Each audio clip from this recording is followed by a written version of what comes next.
महाराष्ट्र के जालना जिले के परतूर तालुका में बारिश की लंबी बेरुखी ने किसानों की चिंता बढ़ा दी है, क्योंकि जिस समय सोयाबीन की फसल में फूल आ चुके हैं और फलियां बनने की सबसे अहम अवस्था चल रही है, उसी वक्त पानी की कमी से फसल सूखकर मुरझाने लगी है। पिछले 3 से 4 हफ्तों से पर्याप्त बारिश नहीं होने के कारण खेतों की मिट्टी की नमी खत्म हो गई है और कई जगह जमीन में दरारें तक दिखाई देने लगी हैं।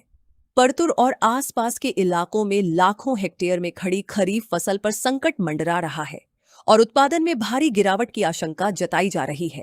किसान अशोक उबाले, विट्ठल कानपुढ़े, सदाशिव रासवे और प्रताप सिंह काबरा सहित कई किसानों के खेतों में सोयाबीन की फसल फूल और फली भरने की संवेदनशील अवस्था में है, लेकिन बारिश न होने से पत्ते सूख रहे हैं और फसल मुरझाती जा रही है।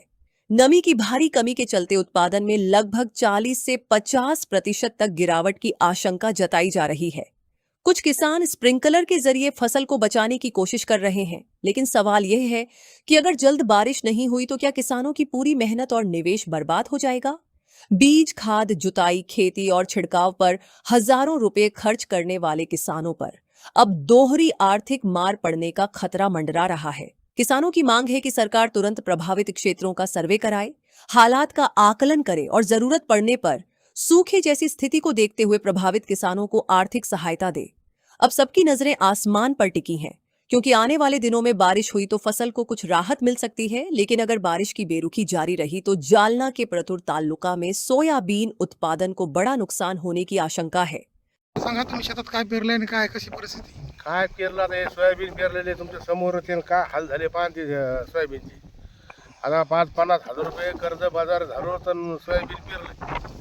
आता हे सोया बोरला नाही पाणी, विहिरीला बी नाही पाणी. आता हे कसं झाकायचं आम्ही पहा आता काहीतरी शासनाचं काहीतरी मदत होत असली तर प्रयत्न करून काही परमेश्वर.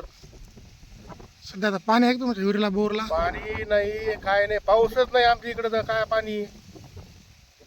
पाणीच नाही आम्हाला. कशी परिस्थिती आहे सोयाबीनची? काय सोयाबीन हे काय आता हे काय पाहतो ना ते अबे हे पाला काय सर अबे फुफुटा काय याच्यामध्ये पहा. आता तुम्ही कसं करायचं सांगा ना. तुमचं नाव? माझं नाव विठ्ठल कानपुढे.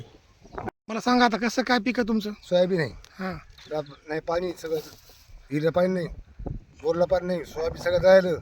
खर्च लावलं 50-60 हजार रुपये, इकून तिकून आणून पैसे लावले, सगळं सोयाबीन सुकून गेलं आहे. शासनाने काहीतरी मदत द्यायला पाहिजे. पाणी आहे का विहिरीला, बोरला? हिला बरोबर पाणी नाही. मग आता कसं आहे, आता परिस्थिती कशी आहे आता? परिस्थिती बेकार परिस्थिती. सिंग काबरी राजपूत. जालना जिल्ह्यातील परतूर तालुक्यातील शेतकऱ्यांचे सोयाबीन पीक अक्षरशः पाऊस नसल्यामुळं करपून गेला असून शेतकऱ्यावर आज उपासमारीची वेळ आली आहे. आज शेतकऱ्याची एवढी भयंकर अवस्था झाली असून मी स्वतः शेतकऱ्याच्या शेतात जाऊन पाहिलं असता सोयाबीनचा अक्षरशः चुरा झाला आहे. पाणी नसल्यामुळे विहिरीला पाणी नाही, बोरला पाणी नाही, काय करावं शेतकऱ्याला काही सुधारणा.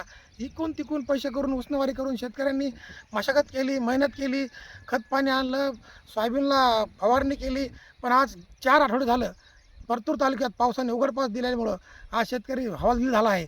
शासनाला माझी कळकळीची विनंती आहे, आपण तात्काळ महसूलमार्फत, तलाट्यामार्फत शेतकऱ्याच्या बांधावर जाऊन पंचनामे करावा आणि मराठवाडा हा तात्काळ शासनाने कोरडा दुष्काळ म्हणून जाहीर करावा, अशी माझी सामाजिक कार्यकर्ते अर्जुन पवार यांची मागणी आहे. शेतकरी आज भयभीत झाला आहे.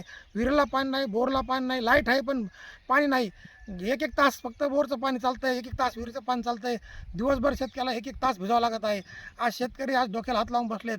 परतूर तालुक्यातील एवढं भयंकर दुरुस्त आज मी पाहिलं, मी स्वतः शेतकऱ्याच्या बांधावर जाऊन पाहिलं. सोयाबीन अक्षरशः फुलारत आलं आहे, पण पाऊस नसल्यामुळं पूर्ण फुल गळून पडत आहेत, पानं पूर्ण पाचोळा झाले आहेत. तरी शासनाने तात्काळ दखल घ्यावी आणि शेतकऱ्याला जी काय आपल्या मार्फत मदत करण्यात येईल ती मदत करावी, अशी माझी मागणी आहे. अर्जुन पाडेवार, सामाजिक कार्यकर्ते, परतूर.